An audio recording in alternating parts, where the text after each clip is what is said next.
This week, the name on the marquee has got to be Dricus du Plessis, who this past weekend, in front of 18,000 strong at the Scotiabank Arena in Toronto, Ontario, Canada, at UFC 297 as one of the headliners, defeated Sean Strickland for the UFC middleweight championship, and he is now the new UFC middleweight champ and the first ever South African UFC champ.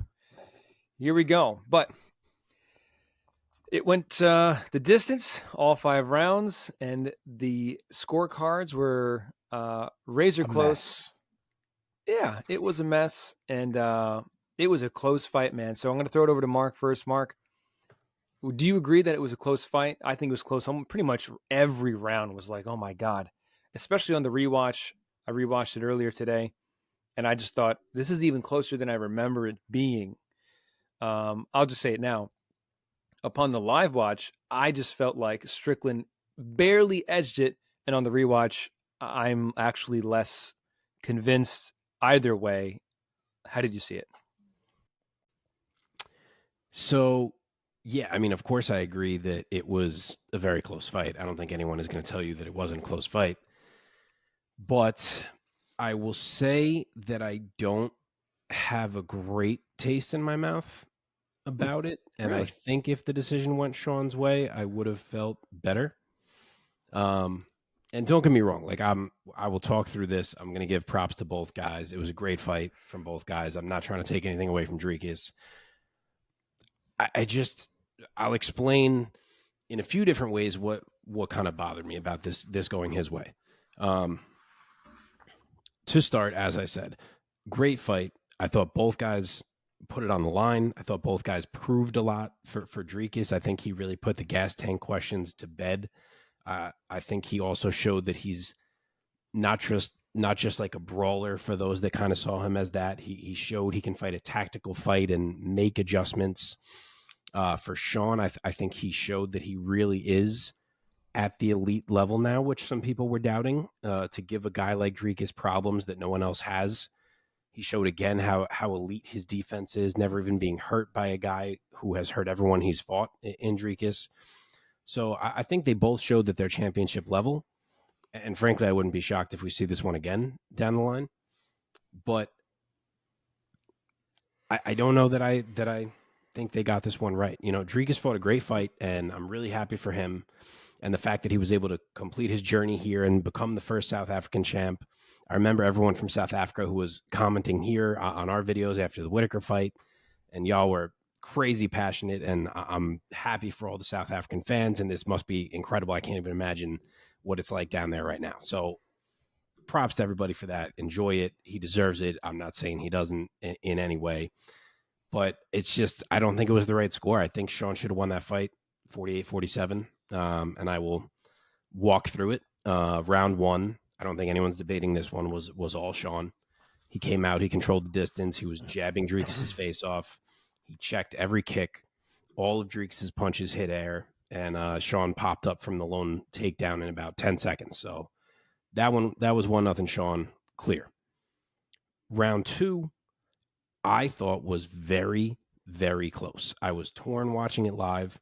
I was torn on the rewatches. I've for what it's worth, I've rewatched this fight twice, so I've watched this fight a total of 3 times now. I ultimately landed on saying that Dricus's late adjustments and couple late blitzes in that round managed to steal it, because I thought he was behind. I do think he ended up taking it as close as it was. So I will score that one for Dricus, and we have an even fight. You could see toward the end of that round that he started to figure out how to work around Sean's jab a little bit in the final minute or two of round two, and how to touch him a little bit, which he was also struggling with. But then round three came, and I thought Sean reestablished a lot of what he did in round one. I don't really see why it seems like so many are just easily scoring this round for Dricus. I think he lost it. I don't think he landed very much. I thought Sean controlled the round again. He fought behind the jab beautifully. And to me, it was a Sean round. I was watching it on these rewatches, searching for, like, why is everyone so quick to score this round for Dricus? And I'm trying to, like, come up with a way. And I it was a Sean round every time I watched it.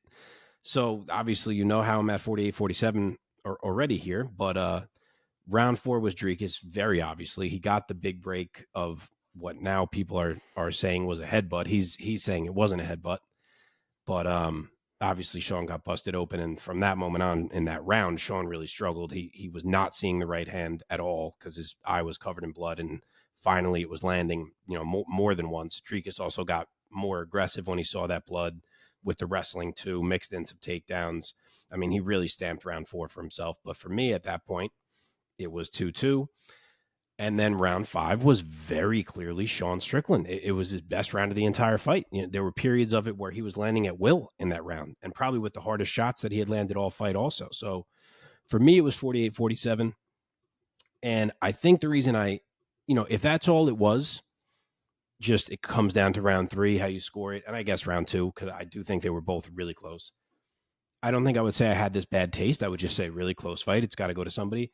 I think what I am struggling with a little bit, why it doesn't feel right, and I think other people are kind of feeling the same thing, is that Sean won 2 rounds, clearly. Dricus only won 1.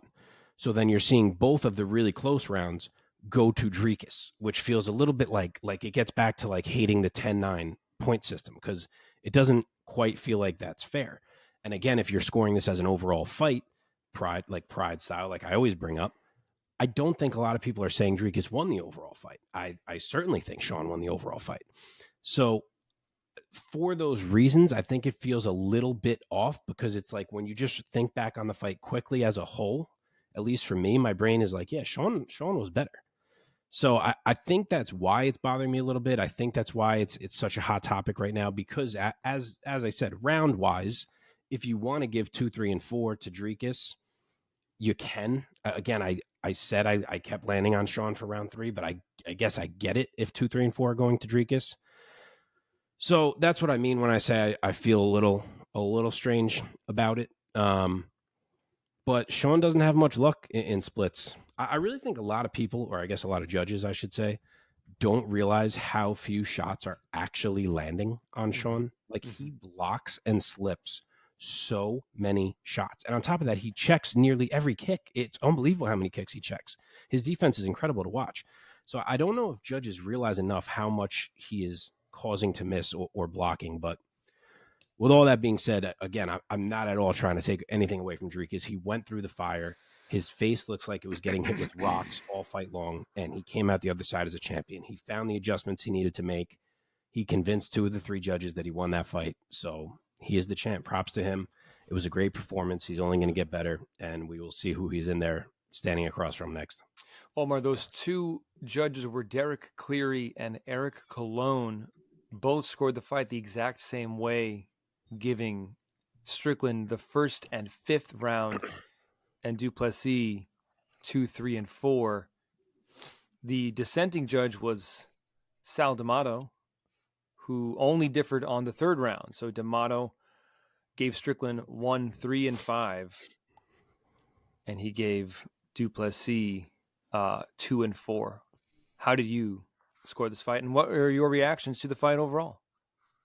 I thought it was a great fight. I think, especially with Strickland fights, you get into a very pitter patter back and forth. Like, a lot of guys will sometimes set up a lot of different things, and they'll be timed to put combinations together and stuff like that. But Sean Strickland's style is a very pressure based and very forward type of style, and so there's a lot of jabs, a lot of things. As soon as you try to settle in, he's usually trying to throw something to disrupt. And I think that's one of the things that's really worked for Sean over the course of a lot of his career is he's a very awkward style. He has a very awkward style, and he's a very awkward fighter. His ability to not have a rhythm that can be easily picked up when you're in there, it seems, I think works to his advantage. I think the more awkward that he is, the harder it is to really figure out what he's doing, or even figure out how to work against it. Du Plessis kind of has something very similar. He's also not very traditional with how he fights and how he stands and how he moves forward.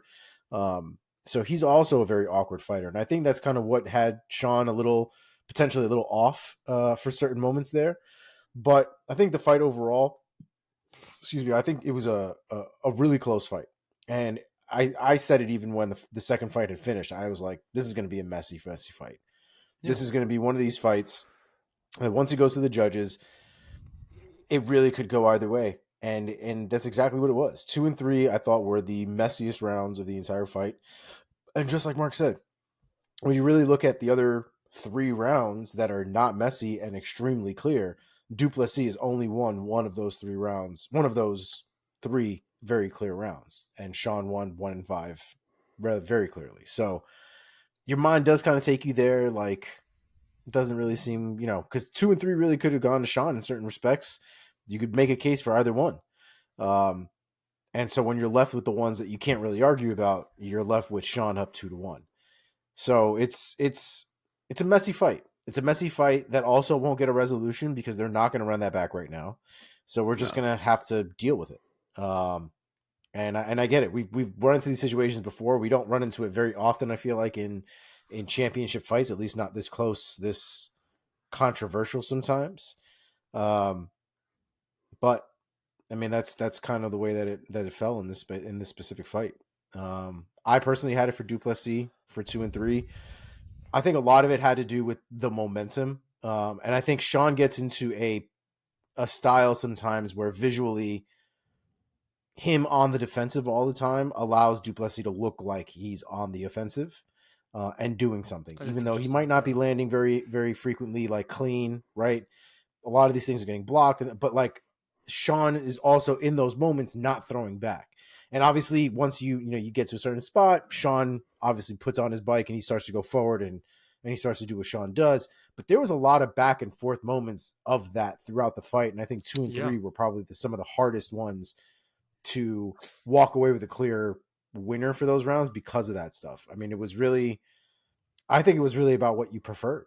You know what I mean? Sean's style sometimes is not the most traditional, right? So some people might not value the way that he fights over the way that perhaps du Plessis decided to fight rounds 2 and 3. Honestly, who knows? Because we don't get to talk to the judges. I wish. But yeah, I just thought du Plessis had a little bit more variety in round 2 specifically. And I think in round 3, I remember the hooks that he was throwing throughout the entire fight, he was landing later on in the rounds. Like, he was trying to calculate the distance, I think, for the entire fight. And I think that although he wasn't landing a lot of those punches, it did keep him active and it made Sean go on the defensive. And there were moments where some of those hooks, they were getting closer and closer and landing and clipping. And you know what I mean? And there was a certain progression that is difficult to ignore in those moments. And I think it might have swayed the judges a certain way for some of those rounds. So either way you slice it, man, it was a messy fight. And I don't think anybody should die on this hill for either one of these guys in this fight because it was messy. It was a very close fight. I mean, rewatching that second and third round, I was like, I wanted to cry. I was like, if I was a judge, if somebody was like, gun to your head, I'd be like, just pull the trigger. I don't know. Watching the second and third round, I was left with this thought. I mean, kind of similar to how the 10-8 has become, the scoring of 10-8s has become more liberal. Why not 10-10s? Why can't we do that? I felt like both those rounds, I was like, who the fuck? How would you score this 10-10? If we didn't score Carla and Rose 10-10, they're never going to use 10-10. But ever. That's what I'm saying. But Mark, what were you going to say? Can't we come to a point where we use this? If we're not going to change the system, they tweak, what damage matters more now than it used to. Takedowns with nothing done matter less than they used to. So we can tweak things. Why can't we say when a round is even, we're going to use 10-10? Or even if we don't want to do that, let's make what a current 10-8 means. Let's make that be 10-7. Let's make 10-8 mean clear round. And let's make 10-9 be that. Because then you'd have 3 10-8s in this fight. And the winner of the fight would be Sean Strickland. No. I may be, if you gave both of the rounds to Dricus. Now that I think about that. That's so interesting, though. I may be in the minority, but I really love sudden death rounds. If it's a draw, just throw them the fuck back out there and see what happens. I mean, I For wouldn't one more round? But what if that's an even round? It doesn't matter. Oh well. How about if it ends in a tie, then you go to power slap rules. Sudden death with power slap. They're like, they bring out the batons. They're like, hold the baton behind your back. Come on, Sean. Oh I mean, how much fairer would that fight feel if it was like, all right, round 1, 10-8, Sean. He won it clearly. Round 2, all right, so we're going to go with the Dricus perspective. Dricus eked it. It's 10-9. He's down 1. Round 3, Dricus eked it again. We're tied. Round 4, Dricus 10-8. He's up by 2. Round 5, Sean evens it up. It's a draw. Like, that's what that fight felt like. I guess, that, yeah. That just sounds so much more fair than what we currently have. Would you? Yeah. I mean, I almost wish that fight was a draw. Yeah. Would you be upset if it was a draw?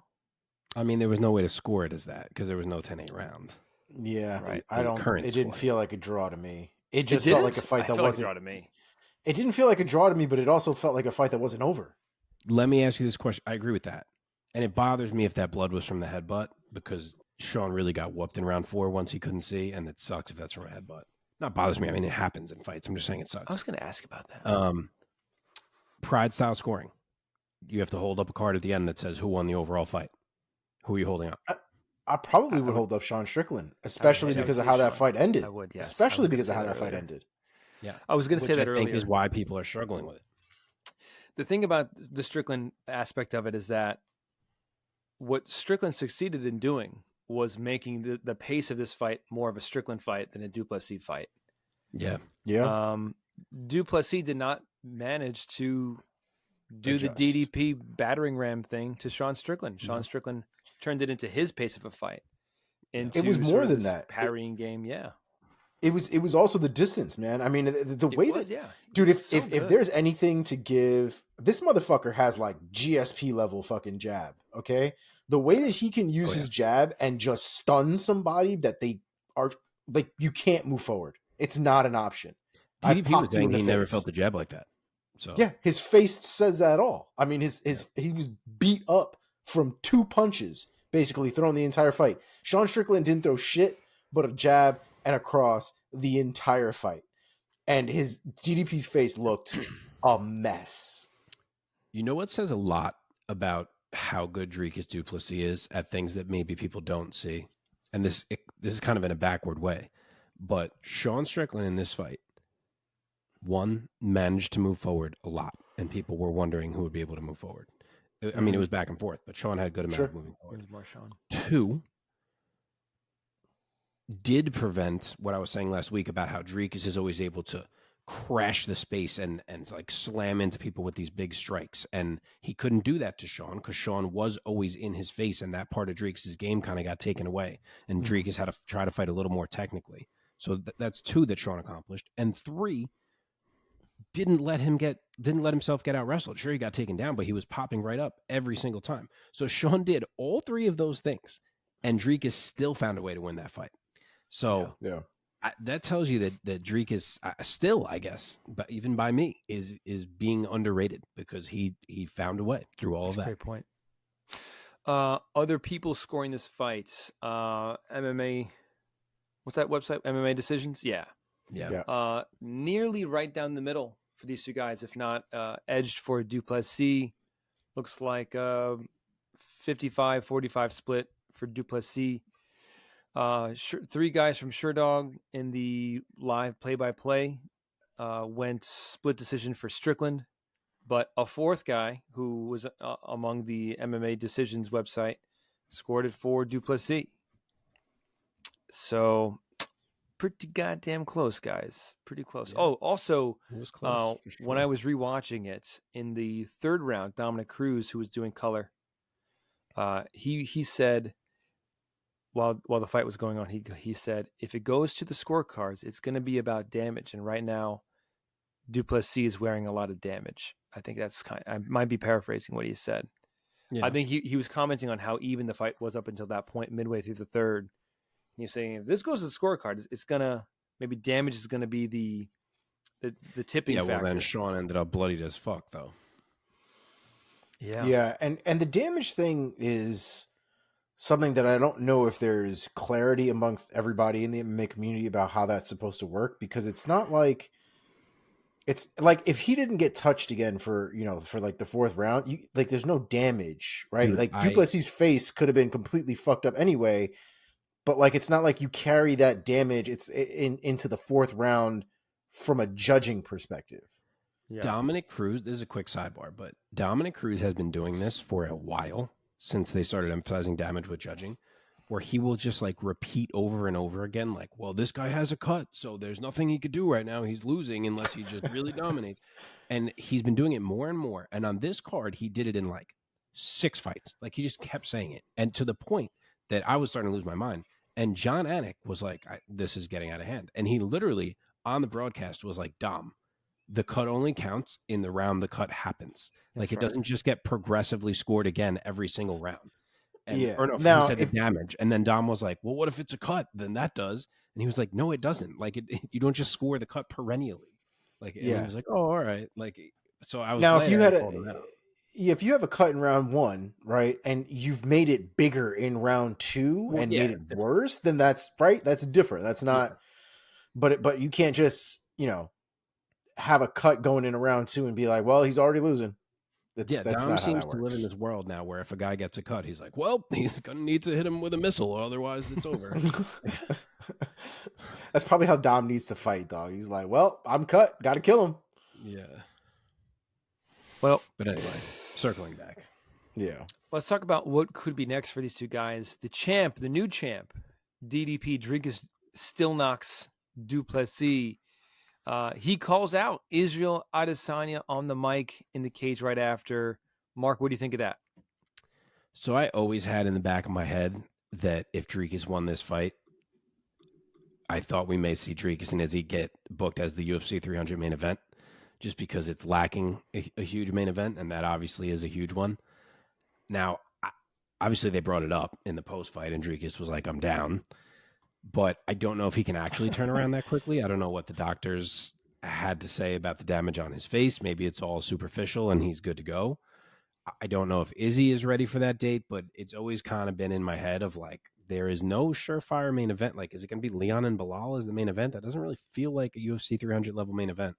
So it's always been in my head that maybe it would be this. So we will see. If Izzy isn't ready, maybe we do actually see Chimaev get a title shot. I don't know.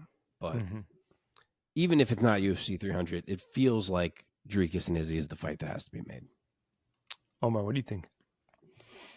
I did watch the post fight where they asked Dricus about that, and Dricus is like, "You see my face, right? Like like it's like I'm a little fucked up right now." But I'm sure he would, well, maybe not, because he didn't jump at the opportunity to fight him the first time when he could have. So he might not jump at this the second time at this point. But I guess we would see. But that's the fight I want to see. I can't imagine anybody wants to see any other fight in the middleweight division involving Dricus Duplessis other than Israel Adesanya. That fight has hype at this point for what, a year, 2 years at this point. I mean, they went really dark with their shit, and it's stuck. And I'm sure that if they tried to revamp that up, this like African rivalry or whatever the fuck is going on there, that would spark nice little ratings. Mm-hmm. I was actually happy to see that Izzy congratulated him today, and like not in a real backhanded way. Like really said, he was like, Dricus is the 4th African champion in the UFC. I am actually proud of him. Like awesome for South Africa, but then he ended it with something like, but he said what he said, and he still needs to pay for it, like something like that. But he did actually like acknowledge it, which was kind of That's cool. That's cool. Yeah. All right, let's talk about Sean Strickland. Where does he go from here? Omar, any thoughts? I had Sean Strickland fighting the winner of Costa versus Whitaker. Oh, wow. Okay. I don't think he's fought either of those guys, right? I don't think he has. Not one. Mark, your thoughts? I actually think there's a lot of options. I guess you can kind of see how these play out and how great the winners look, but He could fight the winner of Costa Whitaker, and it'd be great. He could fight the winner of Alan Vittori, and it'd be great. Well, I guess only if it's Alan. I don't know if he would actually fight Vittori because they train together. Or he could fight a returning Jared Cannonier, who he had an incredibly close split decision fight with, and Cannonier's right there at the top too. So yeah, there's a lot of options. I think they probably end up watching how this Whitaker, Costa, and Alan Vittori fight play out before they start booking anyone else. I feel I just want to point out, if there is any fighter that I am pretty sure will fight everybody he knows, it's Sean Strickland. I'm just saying. Like, I understand that the friend thing is like a thing in MMA, right? We've seen dudes all the time. Like, I'm not You fighting. think He's my he'd boy. fight Chris Curtis? I think fucking Sean Strickland will fight Chris Curtis. Will fight Chris Curtis's mother. I think he will fight everybody. Okay. I agree. I don't think he gives a agree. shit. Especially You're right. especially now where they're at the tippy top of the division anyway. Like, I think it's I think he turns nothing down at this point. We will Probably get right.